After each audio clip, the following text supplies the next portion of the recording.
And for some of you naman guys, no, sa ito balitang kaperahan, no opportunities naman ito sa money mga kapiksi, no. For some of you, maaari kayo magkaroon ng brand new opportunities pagdating sa pera. Yung iba sa inyo guys, kung nag-a-apply kayo ng mga loan or trabaho, ganyan, pwede nang dumating sa inyo yung update, yung balita, ganyan. Sabihin nakapasa kayo ng interview, tapos next process na, ganyan. O kaya naman yung mga loans na nilalakad nyo, kung meron man kayong ina-acquire na loan. At saka yung iba, yung feeling ko meron kayong mga bonus na hindi pa nabibigay.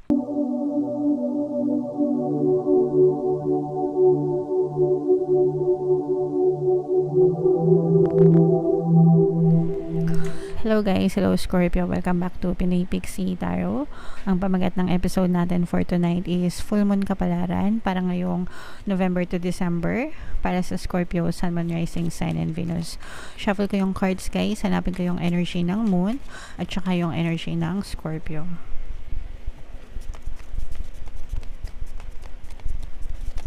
So ito yung energy ng Moon mga kapiksi. Ngayon naman hanapin natin yung energy ng Scorpio. Eto guys, so Scorpio, kayo ay na-represent ng Queen of Cups sa ating spread. Combination to guys ng positive and negative energy. Mga kapiksi, general reading lang. Pwede mag-resonate, pwedeng hindi. Yung full moon guys ngayong November ay sa November 27 mga kapiksi, and then yung next full moon naman ay sa December 26. So ang reading na to guys ay para sa period na yan mga kapiksi.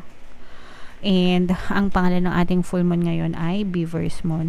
So meron tayong presence ng fire signs dito guys, Aries, Leo, Sagittarius, at saka air sign, Aquarius, Gemini, Libra. For some of you guys, no, pagdating sa love and relationship, parang nagkakaroon kayo ng problema ng person mo, pero kahit na may mga problema kayo, yung iba sa inyo guys parang ginosted kayo or nanlamig, parang nagkakaroon ng panlalamig, no, with your partner or specific person.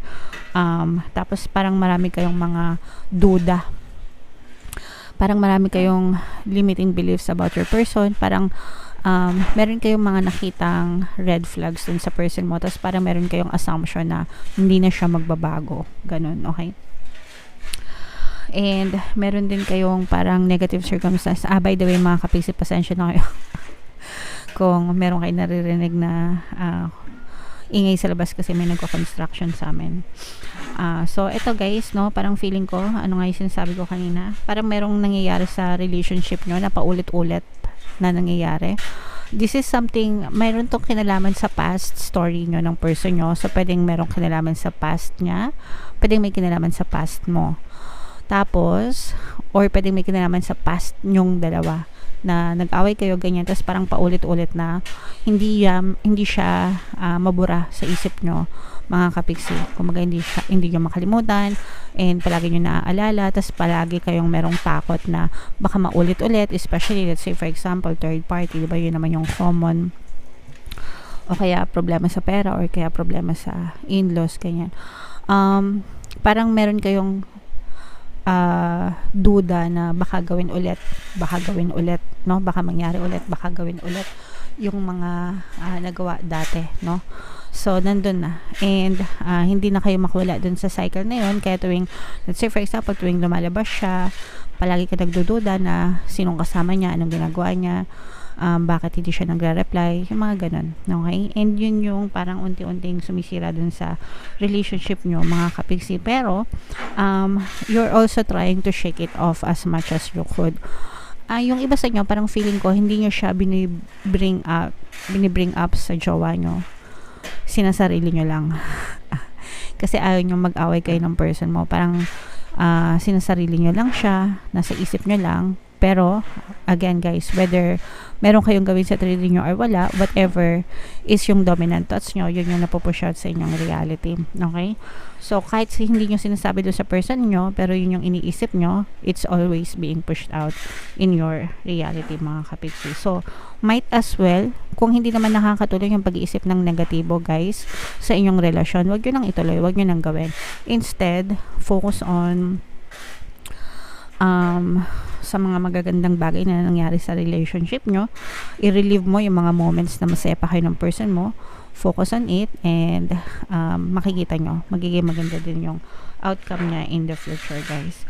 And for some of you guys, no, kahit na merong nangyayari sa relationship nyo, talagang nakikita natin na together forever pa rin kayo. Kumbaga parang may mga problema pero hindi nyo pa rin binibitawan yung isa't isa. And ang maganda nito mga kapiksi, for some of you, marirekindle, may chance na marirekindle yung inyong relationship nitong person mo. No? Kasi parang yung person mo, kahit na nag-aaway din kayo, parang hindi niya rin kayang iwanan ka.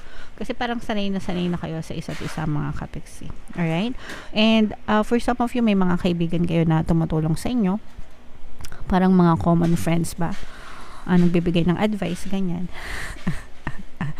Tapos parang pinagsasabihan din, no? Parang pwedeng pinagsasabihan ka nila, pinagsasabihan nila yung person mo para maging maayos yung relationship nyo. Pero guys, at the end of the day, no? Kayong dalawa lang ng person na yung makaka-resolve niyan. Kasi kahit anong pang sabihin ng ibang tao, kahit anong advice nila, 'di ba? Kayo pa rin yung makakapag-resolve ng problema niyo sa relationship. So, guys, pasensya na ulit kayo, no, dun sa ingay sa labas. Biglang sumabay. So, ito yung mga trust issue mga kapiksi. Itong trust issue nito sa person mo, dahil din yan sa mga chismis na naririnig nyo. Parang may nagtutweet sa inyo, "Uy Mars, alam mo ba, itong jowa mo, nakita ni ganto, ganyan. So, yung mga ganon. O kaya naman, sa social media mga kapiksi, pagka, lalo na kung LDR kayo, tapos scroll kayo sa social media, parang meron kayong nakikita na kung anek-anek na ganyan. So, wag tayo maging judgmental. Hindi lahat ng nakikita natin totoo at hindi rin lahat ng hindi lahat ng nakikita natin totoo. Dapat alamin muna natin yung narrative behind it, diba? Bago tayo mag-react mga kapiksin.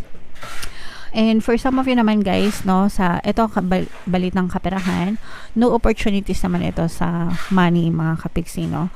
For some of you, maaari kayo magkaroon ng brand new opportunities pagdating sa pera. Yung iba sa inyo guys, kung nag-a-apply kayo ng mga loan or trabaho, ganyan, pwede nang dumating sa inyo yung update, yung balita, ganyan.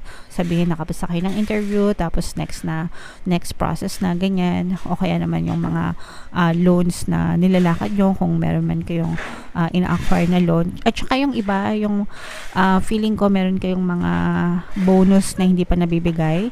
Yung mga nakaraan bang mga incentives pa, especially do sa mga sales agent, no? Yung mga commission-based, yan, di ba? May mga commission-based tayo na mga empleyado, sometimes hindi sila fixed rate, based lang dun sa kanilang nabenta. Tapos yung mga naka-on hold na commission, marirelease na siya mga kapiksi. So, i-mind nyo na to guys, especially if naka-resonate talaga kayo. At saka yung mga, if meron kayong mga clients na may mga projects, ganyan, parang mababayaran na kayo ng mga clients nyo. So, this is more on money naman mga kapiksi. So, i-mind nyo na to, mind nyo opportunities, mind money, ganyan. Mind bayad. Mind loan approval, yan. Kung ano man yung mga minamind nyo pagdating sa kaperahan, i-mind nyo na mga kapiksi. Alright?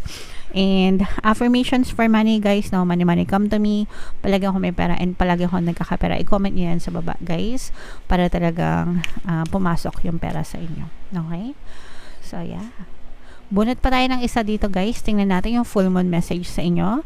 Habang sinashuffle ko to, panoorin nyo muna itong video natin regarding sa ating paano mag-manifest ng abundance video course.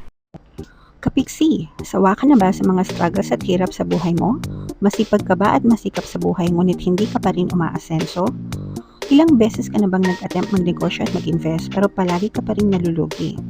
Sa pagkakataon na ito ay maaaring may subconscious beliefs ka na nagiging balakid sa iyong pag-unlad at pagyaman. Introducing, paano mag-manifest ng abundance video course. Dito ay matututunan mong ma-overcome ang mga balakid mo para tuluyan ka ng umunlad, umasenso, sumagana, maging matagumpay, successful at maswerte sa iyong kabuhayan, pera, trabaho, negosyo, salapi at kaperahan ng bonggang-bongga. Dali, mag-send na ng email sa pinoypixitaro@gmail.com at simulan na ang iyong pagyaman ngayon. Alright, so gusto mo bang yumaman? Kapiksi, kung gusto mong yumaman, umunlad at umasenso ng bonggang-bongga, mag-avail ka na ng course kasi sobrang ganda talaga yan, guys. And good news, no, dahil malapit nang magpasko, extended yung sale natin, guys. Until November 30, magbibigay ako ng 10% discount sa lahat na mag-avail ng course. Kaya, mag-avail na kayo, guys, habang may sale. Meron din tayong email coaching, manifest your desires using the law of attraction. If meron kayo, guys, mga specific na gusto nyong i-manifest sa buhay nyo, pwedeng love and relationship, pwedeng money or career, pwede kayo magpabook, guys, ng email coaching session with me. Mag-send lang kayo ng email sa pinoypixitaro@gmail.com. So, ito, guys, no, dalawa ibig sabihin nito, your commitment is being tested. So, una, yung sinasabi natin na commitment nyo dun sa inyong partner or specific person, yung relationship nyo, mga kapiksi. So, parang with these ongoing problems or ongoing situation nyo ng iyong person, talagang tinitest ng universe yung inyong commitment sa isa't isa, kung gaano kayo katatag, ganyan, kung gaano ka-strong yung relationship nyo. So, kung gusto nyo magtagumpay, maging successful sa relasyon nyo, dapat kailangan talagang magtiis, mga kapiksi, sangkatutak na pagpapasensya at pag-unawa ang kailangan nyong dalawa. Alright? And another one is yung commitment nyo naman sa mga desires nyo, sa mga dreams nyo sa buhay, mga kapiksi. Gaano ka committed, no? Dun sa gusto mong ma-achieve sa buhay mo. So, tinitest din siya ni universe, mga kapiksi. So, you have to stick to your desire until the end, mga kapiksi, hanggang sa mag-manifest siya sa buhay mo. Kahit ano pa, kahit ang pinapakita sa'yo ng 3D or ng physical reality mo is yung opposite ng desire mo, mag-persist pa rin. Huwag kayong mag-give up, no? Kasi kapag nag-give up kayo, talo kayo. Pero pag nag-persist kayo, may chance na manalo kayo. Okay? Hindi may chance. Mananalo talaga kayo kapag nag-persist kayo. Okay? So, you have to persist until the very end hanggang sa ma-achieve nyo yung mga dreams nyo sa buhay. Okay? Attune to the moon, guys. I am committed to my dreams and move towards them with confidence. Okay? So, i-comment nyo yan sa baba, mga kapiksi. I am committed to my dreams. Okay? Iksian na lang natin. I am committed to my dreams. Okay? So, comment nyo yan sa baba, guys. I am committed to my dreams para talagang maramdaman nyo yung pagiging committed nyo sa mga pangarap nyo sa buhay. Para sa inyo yan, guys. Kayo lang din yung tutulong sa sarili nyo. Okay? The answer to your question is yes, but not yet. Okay? So, yes ang sagot sa inyo ni universe dun sa mga gusto nyo ma-achieve sa buhay nyo.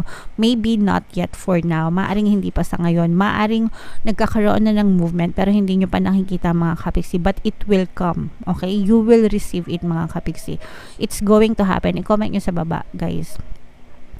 It's going to happen. I will receive it. It's going to happen. I will receive it. Okay? Mangyayari to, matatanggap ko to. Mangyayari to, matatanggap ito. Okay? So, i-comment nyo yan sa baba, guys, no? Pang-motivate nyo yan para talagang maramdaman nyo na natutupad yung mga pangarap nyo sa buhay. You still need to put in a bit more effort, konting effort pa, mga kapiksi. You're halfway to your goal, no? So, malayo na, pero malayo pa, pero malayo na. Yan, di ba? Naririnig natin yan. Ibig sabihin, pwedeng malayo ka pa sa nararating mo, pero malayo na rin yung narating mo. Okay? From where you started. So, you just have to keep moving forward, guys. Okay? Sometimes we just need to realize how much we want something. Kailangan talaga natin minsan ma-realize kung gusto ba talaga natin yung isang bagay or hindi. Sometimes we drop things, di ba? Ibig sabihin, binibitawan natin kasi hindi na natin siya masyadong gusto. And there are things na talagang stick to it tayo hanggang sa mamatay. Di ba? Ayan, yung mga ipaglalaban talaga natin, mga kapiksi. Okay? You need to recommit to someone or something, especially dun sa inyong mga pangarap, mga kapiksi. So, i-assess nyo, guys, kung ano yung mga gusto nyo, and i-assess nyo kung gusto nyo pa ba siya until now, and kung gusto nyo pa ba siya 1 year, 2 year, 3 years from now. If your answer is yes, then persist. Okay? Ganun lang kasimple, guys. Alright? So, yan ang iyong reading, Scorpio. Comment down below, guys, if naka-resonate kayo dyan. And ito, imay nyo na tong mga new opportunities sa money na to, mga money opportunities, imay nyo yan para talagang ma-experience nyo siya sa inyong 3D, sa inyong physical reality. Ito yung ating Money 2024 mga kapiksi. Kung di nyo pa napapanood, panoorin nyo na, super nice, super ganda. And ito naman yung ating success stories ng paano mag-manifest ng abundance video course. Click here to subscribe mga kapiksi. Thank you for liking, sharing, and subscribing. See you again next time. I love you all. Have a nice day. Bye-bye.